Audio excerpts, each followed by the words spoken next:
Hey everybody, it's Audrey Berm at Audrey Lynn Studios on the west side of Canada near Vancouver. So today I have a glaze-along for you. This is a mug I did before, but we'll be doing another one and hopefully I can, at the end of this video, put the one that we're glazing on the end, okay? The reason why I'm doing it is because it uses the new kiln ice.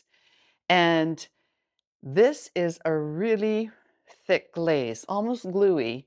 So I thought it might be beneficial to watch me glaze another one of this type of mug. Okay, let's go.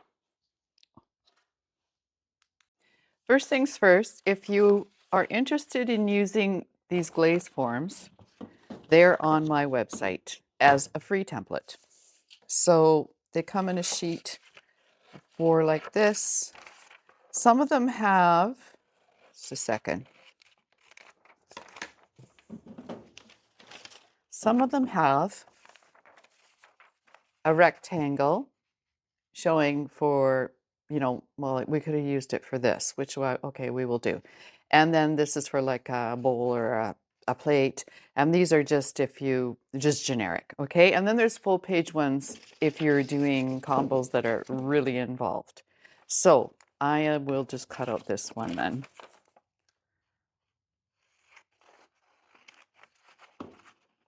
These forms, once they're all filled out, go into my Glaze Bible, which is a binder with paper. And when the piece is finished, I will take a picture of the piece and put it beside this form with the firing schedule so I know what the results were. I am just a paper person. So, okay, so let's call this Kiln Ice mug. And I am using Plainsman 370, which is a white stoneware. And the liner will be 3 times Mako white opal. Okay, put that there. So first things first, we are going to, excuse my arm, just give this piece a little wipe with a damp sponge to just take the dust off and open up the pores.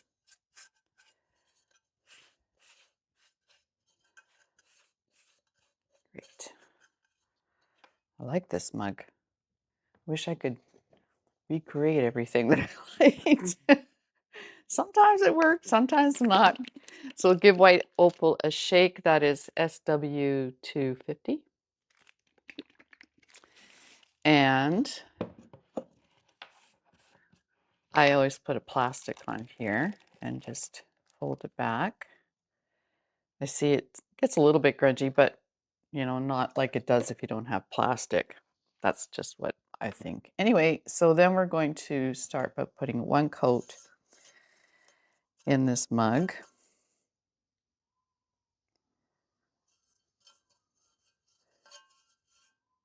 I like this kiln. Let's go back to white opal. I like white opal, especially as liner, because it's white, but it is not opaque white. It shows the clay characters underneath it. So it will not cover chocolate or red clay, but it just shows the character of the white clay underneath. Sometimes I'll even put, just because I like the look, where I'll put an underglaze transfer on the bottom and then use white opal over so it looks a little bit kind of foggy, misty. I know most people don't like that, but I do. So that's one coat. Okay, coat 2.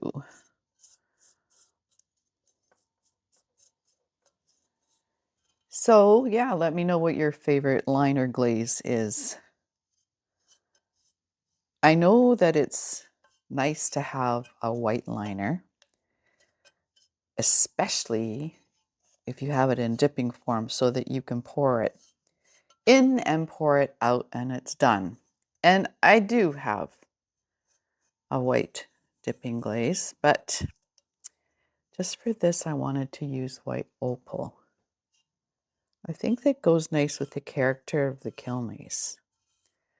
Okay, let's see here.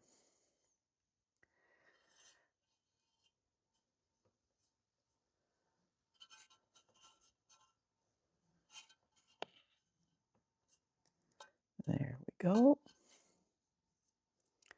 Nice. Make sure it's all covered. Perfect. And then we're going to mark that one off.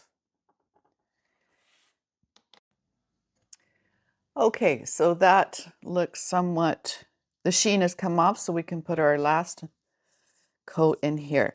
Now, I know lots of people only do 2 coats, but I had it one time where somebody came back to me saying that after so many months, their mug started leaking. And I mean, why would it start after so many months? I don't know. But I said, you know, that I would refire it for them. But I just thought, well, I'm just going to put 3 coats in just so I never have to worry about having enough sealant in the bottom of the mug.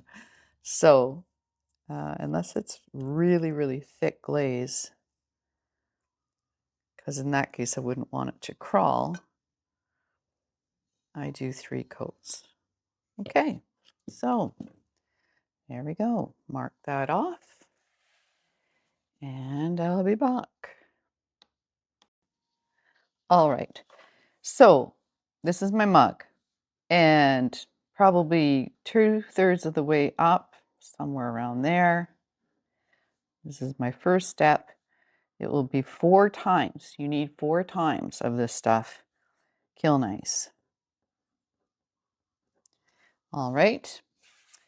So this is Glacial Lake. That's the one that I used on that mug I first showed you, K127. Now, I've got about this much glaze in here, and it's just a little cumbersome on camera to get it out of there. So what I'm going to do is pour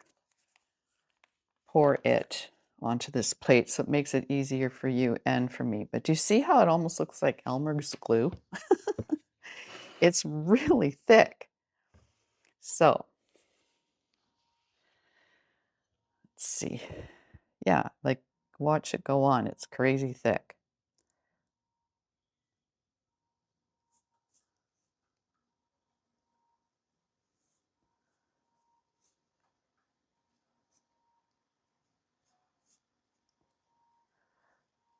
And it dries fast.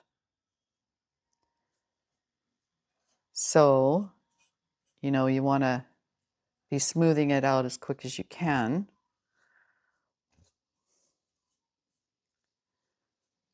There we go.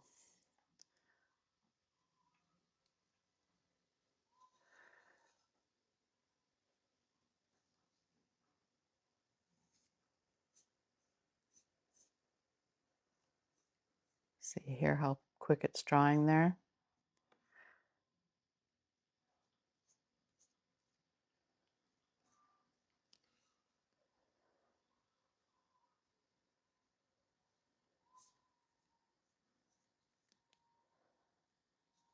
There. And then I'll put it in here.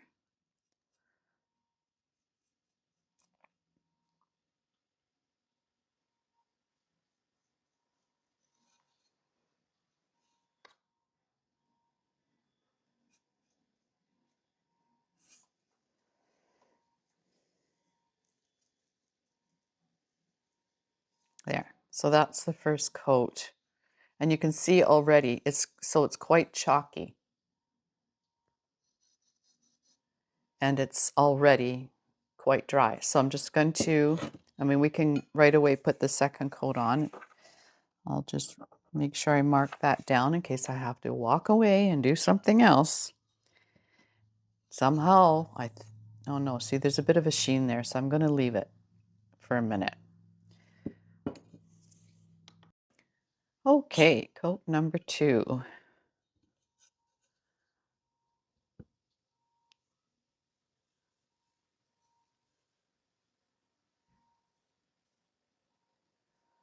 Now, in here, I'm going to put a coat here, but I'm not going to put intense glaze down in there. Because if we put kiln ice down in there 4 times, we're going to get some bubbling, and I do not want that. So we're just going to leave that part quite light. You see how thick it is and how thick I'm putting it on?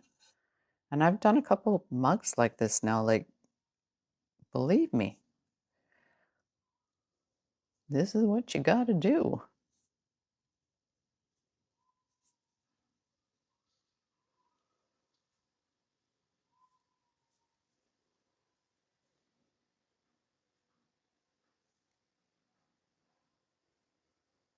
There we go. So I'm just going to avoid in there. Put some here. So in here, no problem here, but as I go closer to this joint, then I'm going to ease up on the glaze.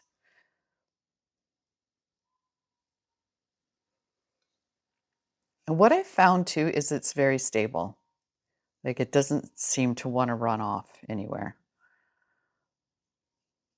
So there. That is number 2. It just looks so thick. Anyway.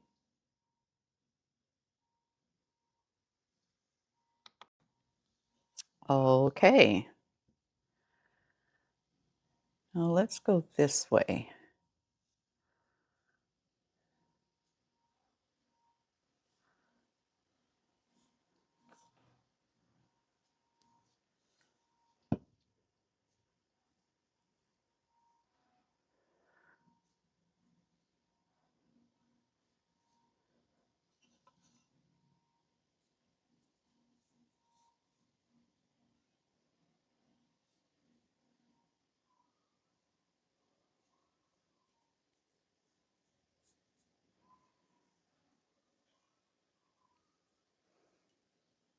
Okay, so I think there's enough glaze down there. I mean, it's not like we need to see the crackle down there. And we'll just take it to about there on the inside. This can go all the way down.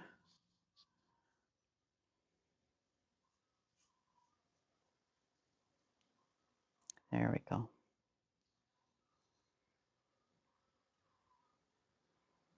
Great, and we will mark that off. Final coat.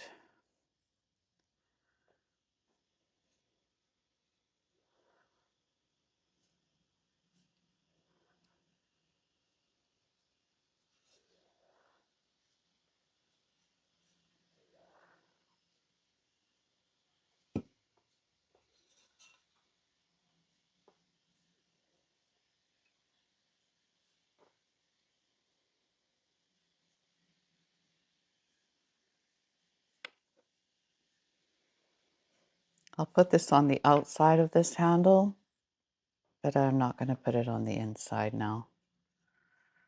Okay, there we go. So you can see, hey, how thick it has to go on. Which I guess kind of makes sense because it crackles. So, I mean, you need to have some depth of glaze there. All right, so I'll put all this back into my jar and let's mark that off and come back in a bit to do the rest. So now what I'm going to do is number 2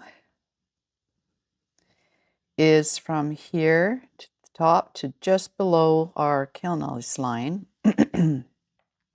Excuse me, will be 2 times AMACO'S Honey Flux. Okay, so Honey Flux, and that's PC17.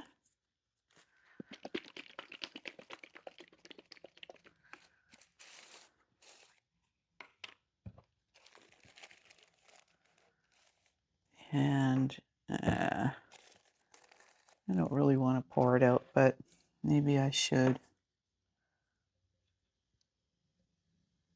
No, not this one. Okay. So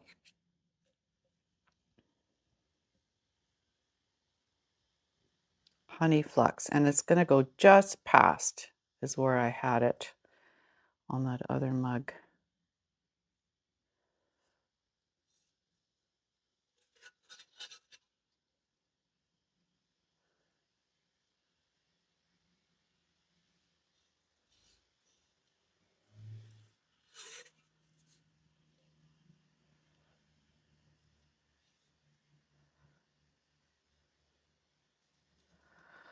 There we go.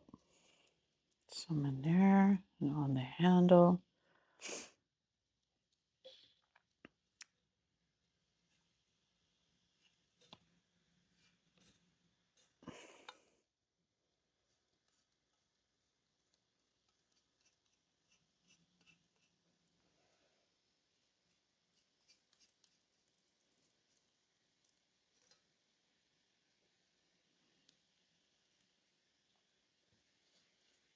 There. Now I have to get in here. Could be a little bit tricky. It's not tricky so much as tricky showing it on the camera. But anyway, okay, so that's coat number 1.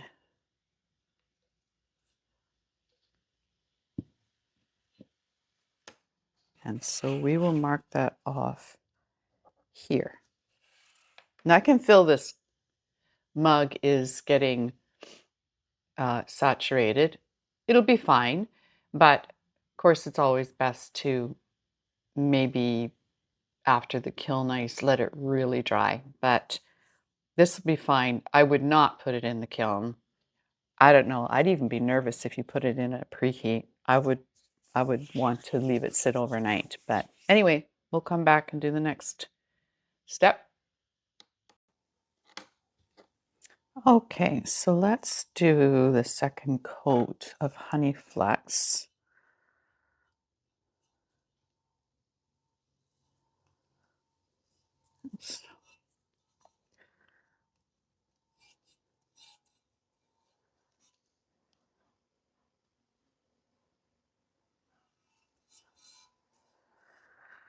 There we go.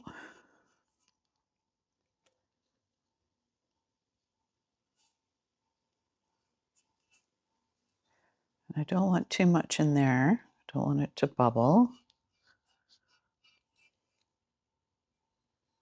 Good. And I mean, I'm okay with taking it into the cup a little ways. I always like to see what the reaction that happens inside the cup. So like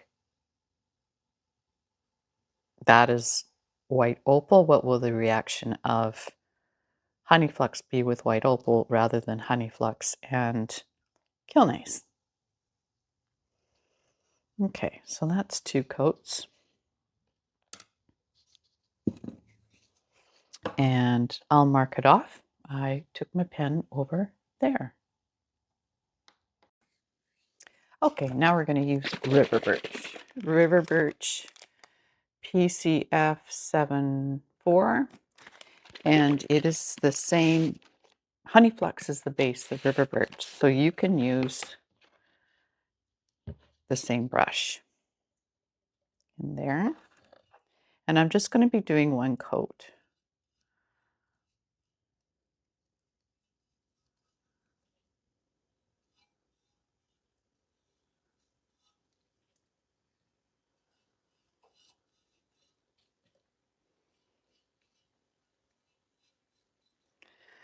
There we go, and on the outside of the handle. And inside, not too much there again, remember that. And yeah, let's put some in the inside here. Watch the reaction. Okay. So I didn't write it down, so I'm just going to grab my pen. Got a few other mugs on the go over here. So step number 3 is river birch. And it's ×1, and we've done that. Now I might want to put a color around the edge, so we'll come back. I'm going to put a little color on the rim, and the color will drip down because it has the honey flux and river birch there. I'm just going to add this here because I didn't leave enough room.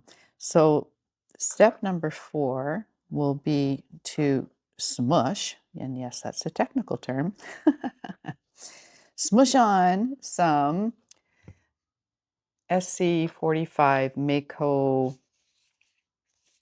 My Blue Heaven Stroke and Coat.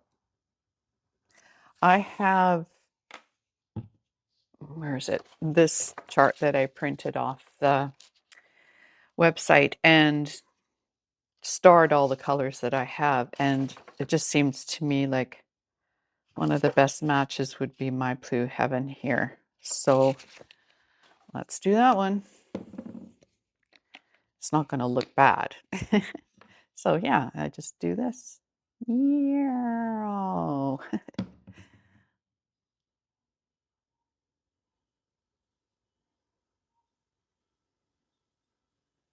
Just for a little hint of color.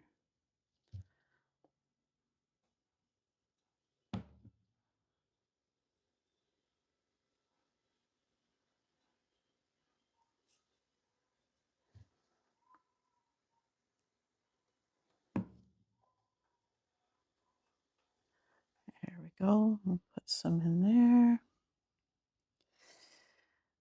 It's a little thin here. You don't want a lot in there again. And we can put some here.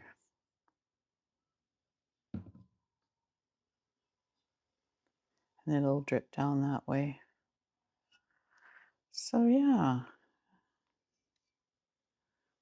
that looks good.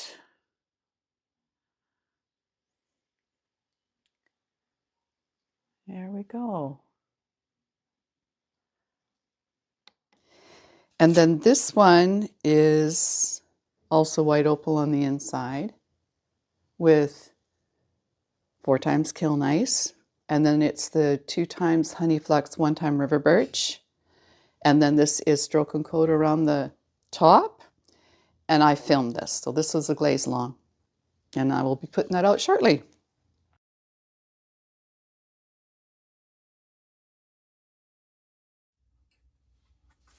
Okay, so here's the mug. It turned out great. I love that stroke and coat color with this kiln ice. I got a shadow here.